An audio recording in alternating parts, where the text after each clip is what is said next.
Сәлем достар, сіздермен бірге Мадина. Бүгін мен сіздерге ерекше сыйлық идеясын көрсетемін. Ақшамен жасалған букет. Осы букетті заказға жасатайын десем 5000 теңге дейді. Қарапайым материалдардан өз қолыммен жасағаным дұрыс дедім. Бұл сыйлықты туған күнге, тойға немесе жақындарыңызға ерекше тосын сый ретінде ұсынуға болады. Видео соңында мен бұл букетті алған мамамның шынайы эмоциясын да көрсетемін. Сондықтан арнама тіркеліп видеоны соңына дейін көріңіз.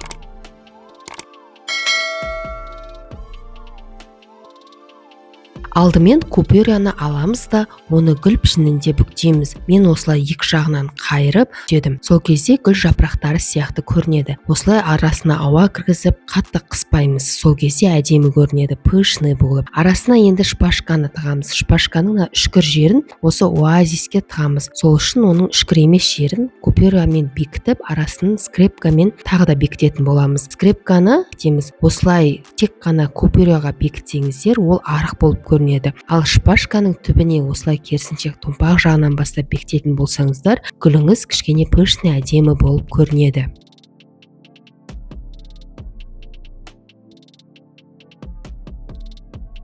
Ал енді осындай букеттерді жасауымыз үшін бізге қажет заттарды айтып кетейін. Ақша менде 500 теңгеліктерден 41 штук бар. Ал енді өздеріңіз есептей беріңіздер. Қайшы және скотч барлығы үйден табылатын қарапайым заттар. Сонымен қатар бізге керек болады скрепки. 100 штугын мен 80 теңгеге алдым. Пачка бұл жерде. Оазис, оны мен 500 теңгеге алдым. Жаңағы жасыл зат гүлді тығатын. Оны кез келген гүл сататын дүкендерден табасыздар. Шпажки 40 сантиметрден 45 штук бар. Оны 760 теңгеге алдым.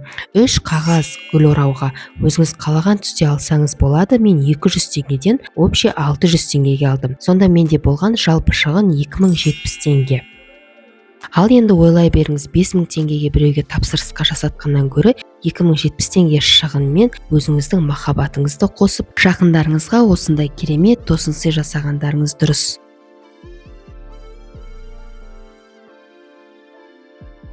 Және 600 теңгеге мен осындай сүйікті анашыма деген топер алдым.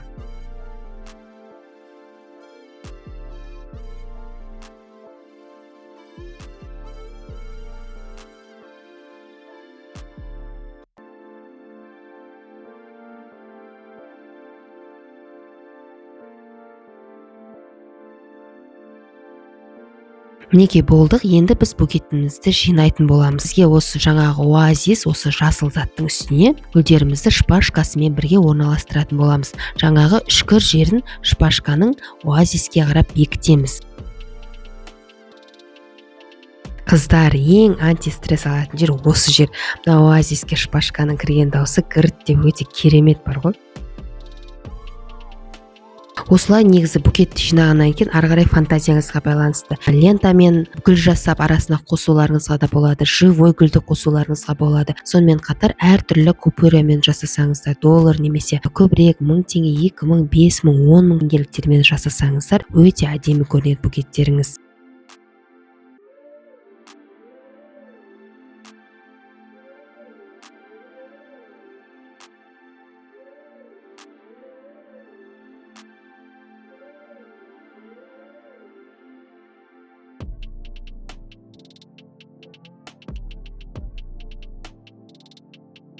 Мінекей гүлімізді жинап болдық. Сыртқы қаптамасын әлі қаптамадық. Ол кездегі түрі осындай болады. Бізде өте керемет көрініс.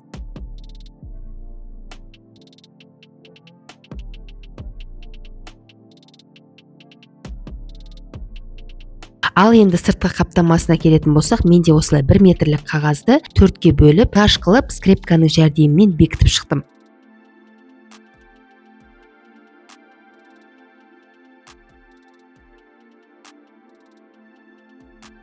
Осындай жалпы 2 қағаз кетті. Сонда оны бөліктерге бөлген кезде 8 бөлікті двухсторонный скотчтың жәрдемімен гүлді айналдыра мен орап шықтым.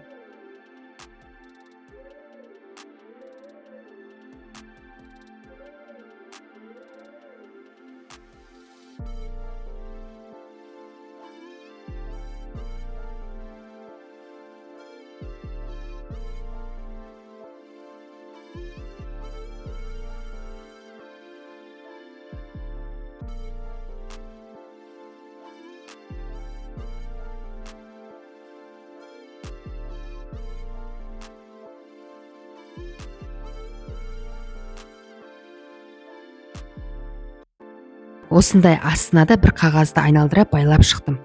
Бір-біріне бірікпей тұрған жерлердің барлығын осылай степлердің жәрдемімен біріктіріп шығасыздар. Сонымен қатар өзіңізге қалаған түсте лентамен байласаңыздар, біздің сыйлығымыз дайын болады.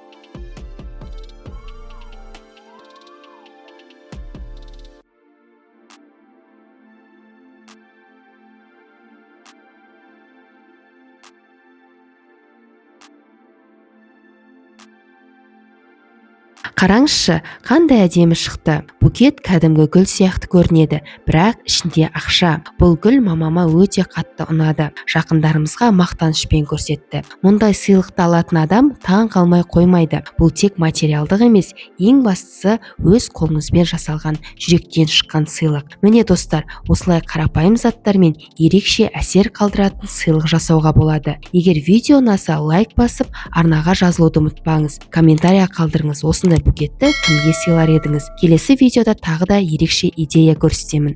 Сіздермен бірге болған Мадина. Кездескенше.